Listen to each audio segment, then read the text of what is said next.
A gente vai só comentar a questão das reações químicas e equações químicas, né, que está lá no livro de vocês.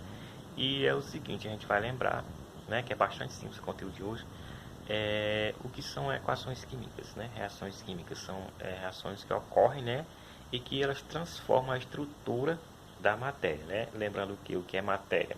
Matéria é tudo aquilo que tem massa, volume, né, e ocupa lugar no espaço. Então, tudo que existe fisicamente, eu posso classificar como matéria, tá certo? Por exemplo, um livro, ele é matéria? Sim, porque ele existe, eu posso tocar, né, e ele ocupa um lugar no espaço. Como é que eu posso provar que ele ocupa um lugar no espaço? É só você verificar que ele é algo físico, não é isso? Então, ele é matéria, tá certo? Por exemplo, um bem material é um bem que existe e você pode tocar. E um bem imaterial é aquele que, teoricamente, ele não existe, né? Então, na verdade, a gente vai ver a questão das reações químicas e lembrar o seguinte, olha como é simples, que elas são formadas por duas partes, são os reagentes, a primeira parte, e a segunda parte serão os produtos. Então, equação química ou reação química tem duas partezinhas, os reagentes, né, que vão interagir entre si, e os produtos que vai ser o resultado dessa reação, nesses reagentes, tá certo? Então, eu vou lembrar o seguinte, as reações químicas possuem essas duas partes, né, que embora seja bastante simples aqui nas ciências, isso aí cai em vestibulares. Por exemplo, a reação química C, né, mais O2, ela resulta no CO2. Então, esse C mais O2 seriam os reagentes que vão interagir.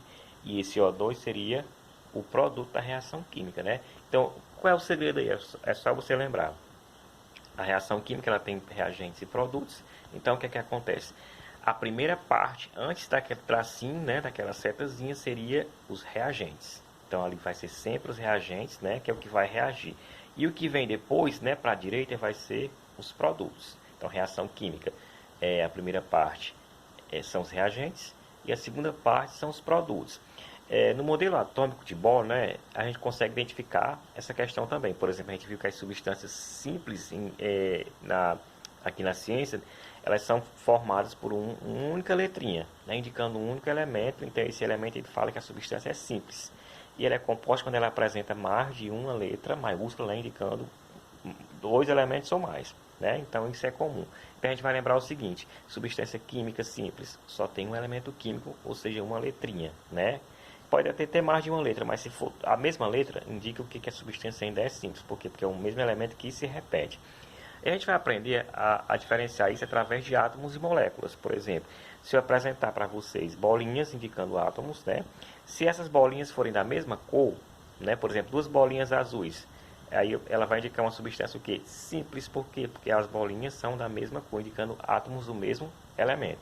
E se eu tiver uma bolinha vermelha e duas azuis, é uma substância composta. Por quê? Porque ela vai estar indicando o quê?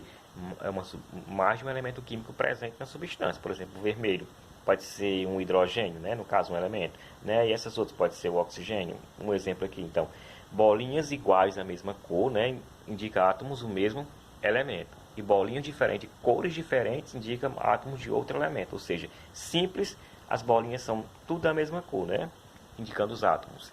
E cores diferentes significa substância composta. Então, substância simples, as bolinhas vão ser diferentes, indicando os átomos, né, de forma lúdica. E substância composta, bolinhas de cores diferentes. Se tiver 10 bolinhas e uma só diferente, ainda vai ser uma substância composta, porque ela tem um átomo diferente, né, um heteroátomo, ou seja, um átomo diferente. Então, essa que é a nossa parte hoje, identificar as partes da reação química, que vocês já viram, né, produtos e reagentes. Lembrando que eles sempre vão estar em primeiro, os reagentes, né? E os produtos vêm por segundo. E substância simples se composta através de átomos, né? Através da nossa visão, utilizando desenhos, por exemplo, bolinhas. A mesma cor, todas a mesma cor indica substância simples. Cores diferentes indicam substância composta, né? Então a gente vai só ver isso aqui. Eu nem coloquei exemplos, a gente vê porque eu acredito que seja bastante simples para vocês, né? Então qualquer dúvida é só perguntar.